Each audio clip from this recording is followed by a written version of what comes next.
大家好，歡迎收睇靈解說，我係你嘅靈異導遊通靈佬。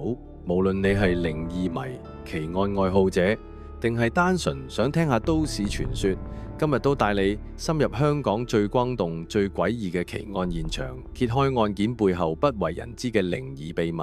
歡迎大家一齊打開陰陽耳，睇下1974年轟動全港嘅跑馬地紙盒藏屍案。呢單案唔單止係香港史上首宗冇目擊證人、冇認罪口供、單靠科學鑑證定罪嘅謀殺案，更因為案情詭異、疑點重重，加上大量嘅靈異傳聞，成為咗幾十年都未解開嘅都市謎團。咁就等我通靈佬帶你深入拆解，睇下案中種種細節同背後令人毛骨悚然嘅靈異故事。1974年12月16號，16歲少女卞玉英下晝離開筲箕灣屋企。原本打算去跑馬地夜校上堂，途中佢先去北角新聞大廈幫哥哥登廣告，之後再去跑馬地安美雪糕公司借電話，打俾同學嘅時候語氣明顯緊張，話已經到電車總站，叫同學快啲落嚟會合。不過同學到場揾唔到佢，卞玉英亦都冇返夜校。家人報警之後，全港展開大搜查。第二日清晨，清潔女工林嫂喺黃泥涌道獸醫診所門口發現一個電視機紙箱，打開竟然見到一具全身赤裸被屈曲塞入嘅少女屍體，正正就係失蹤咗一晚嘅卞玉英。屍體有多處瘀傷，乳頭被割去，陰毛燒焦，死因證實係被勒斃。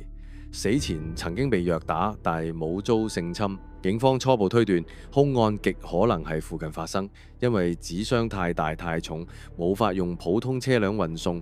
紙箱底部拖拉痕跡輕微，亦都冇明顯血跡或者打鬥痕跡。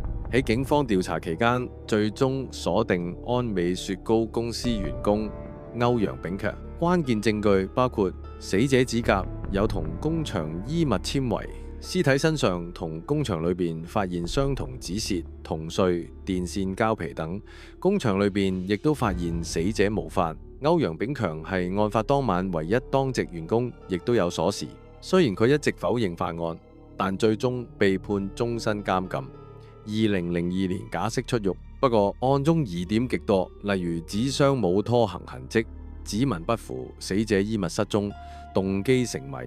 坊間一直懷疑真兇另有其人，甚至有傳係情殺或黑幫報復。案發之後，現場即刻流傳大量嘅靈異傳聞。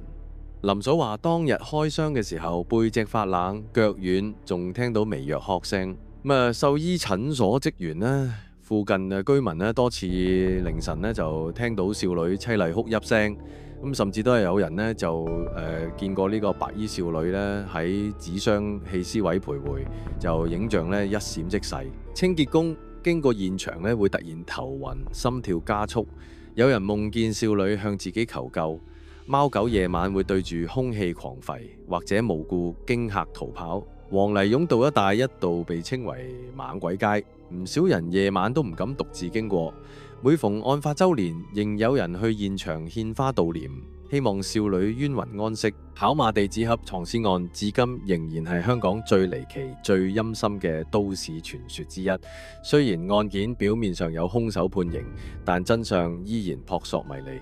靈異故事更令呢單奇案成為茶餘飯後嘅永恆話題。多謝大家收睇今集靈解說，我係通靈佬。跑馬地紙盒藏屍案雖然已經過咗幾十年，但疑團同靈異傳聞依然未解，成為香港最經典嘅奇案之一。